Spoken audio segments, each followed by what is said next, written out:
Let's talk about what 7,000 steps a day will actually do for your body. What does it really mean to walk 7,000 steps a day? Well, that's going to be different for every single person because people have different sized feet, and so they cover more distance with each step. But in general, when we start to walk, we tend to walk slower and we take smaller steps. And then, as we increase our speed, our steps become longer. So if you're walking 7,000 steps a day, it's probably going to be at a pretty slow pace. I would say somewhere between 2 and 3 miles per hour. It's not even a brisk walk, it's definitely a very slow walk. Now, if you're watching this and you're thinking, gosh, I can walk faster than that, that's great. You may get more than 7,000 steps a day. That's awesome. The point is, you don't need to rush it. You don't need to break any records. And in fact, when we go too fast, we miss a lot of the health benefits. So let's talk about some of those health benefits. Well, first of all, walking can help lower your blood pressure. When we walk, there are little muscles in our feet that act like an internal massage to our cardiovascular system, which actually helps to lower your blood pressure. And the same thing happens when we exercise, where we elevate our legs above our heart. This actually helps drain fluid from around the heart and also reduce the blood pressure. It also activates nitric oxide in the body, which causes our blood vessels to open up and relax. And this effect can last for hours after you've stopped exercising. Now, if you have a choice between taking medication and doing something like walking, you're not going to take the medication. Of course, you want to work with your doctor. However, if you stop the medication without consulting your doctor, I'm not recommending that whatsoever. But the point is that there are certain things that we can do to help lower blood pressure. And for most people, just getting regular exercise is going to have a significant impact on lowering their blood pressure. Next, it can help improve blood sugar. When we exercise, our cells become more sensitive to insulin. In other words, we take in glucose, which is sugar, and we move it into the cells and we remove it from the bloodstream. And this is exactly why exercise is such an important part of managing your blood sugars if you have diabetes or pre-diabetes. And just to clarify, I'm not recommending that anyone forego medication or work with their doctor to adjust their medication. I'm just saying that exercise is extremely important in helping control blood sugar. Next, it can help you lose weight.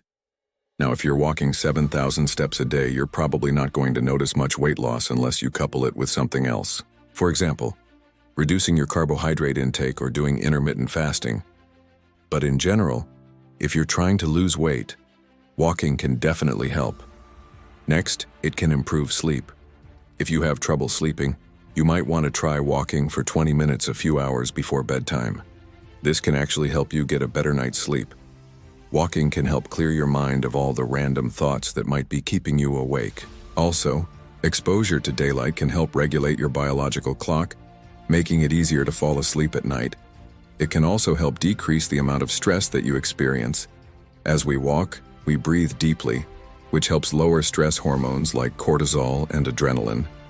And another hormone that's released when we walk is endorphins. These are natural pain relievers and mood elevators. In fact, I had a friend who had fibromyalgia. She was in constant pain. I recommended she start walking, and within a few months her pain went away. I wasn't expecting that. It was a complete surprise. But I know of many other cases where this has happened as well. The point is that there are a lot of amazing benefits from walking. The next thing I want to share with you comes from Dr. Gilles Lamarche, a world-renowned expert on high-intensity interval training.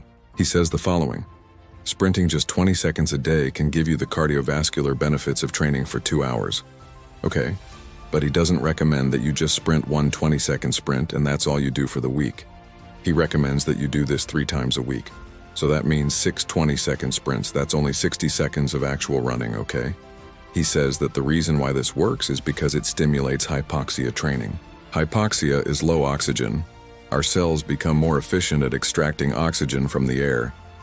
When we do high-intensity interval training, we create a huge demand for oxygen, and so the body adapts by becoming more efficient at extracting oxygen. There's also some interesting research showing that it can help boost human growth hormone. Now, if you look up the research on human growth hormone, you'll find a lot of garbage, because most of the research was done on people taking steroids. But there is some legitimate research showing that high-intensity interval training can help boost human growth hormone. Human growth hormone is one of the main fat-burning hormones in the body. It also helps build muscle. It helps prevent the breakdown of muscle, helps maintain healthy bones, and it also boosts collagen. So that's another benefit of high-intensity interval training. So now let's shift gears and talk about things to avoid when you're walking. First of all, the common advice is to make sure you have good shoes. Most of the time this is good advice, but not always. For example, if you're going to be walking on soft ground, it's a good idea to go barefoot. Going barefoot actually strengthens your feet and makes them more flexible, which in turn improves your balance and reduces the risk of falling. Just go slowly, and over time you can gradually progress. So do not believe everything you hear about needing these fancy shoes. Sometimes less is more. Next, you want to avoid walking on concrete if possible. This is because concrete tends to be very hard and it doesn't give much as you walk. So it tends to jar your body a little bit. It creates a lot more shock. Ideally, you want to walk on softer surfaces like grass, dirt, trails, or even sand. And one way to make walking on concrete safer is to wear shoes that have good arch support. This is going to help protect the joints of your feet and legs. Next, make sure you warm up before you walk, especially if it's a brisk walk. I know a guy who used to walk 5 miles every single day, and he did it very fast. And one day he didn't warm up and he ended up having a stress fracture in his foot. So make sure you warm up first. A simple way to warm up is just to walk slower for the first few minutes until your body starts to feel a little warmer. Another thing to avoid is walking too far without taking a break. In other words, make sure you don't overdo it, especially when you're starting out. Just walk until you feel tired and then rest, okay? As you get stronger, you can walk further.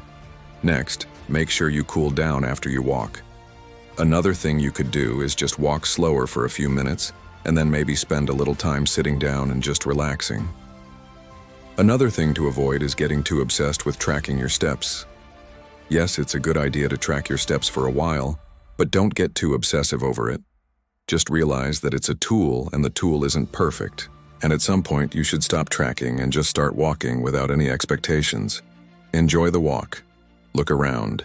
Enjoy nature. Don't focus on how many steps you're taking. And finally, make sure you listen to your body. If you have an injury, do not push through the pain. Of course, sometimes we can push through a little bit of discomfort, but if there's pain, that's a sign to stop and rest.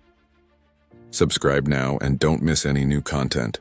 Like and activate the bell to join our community.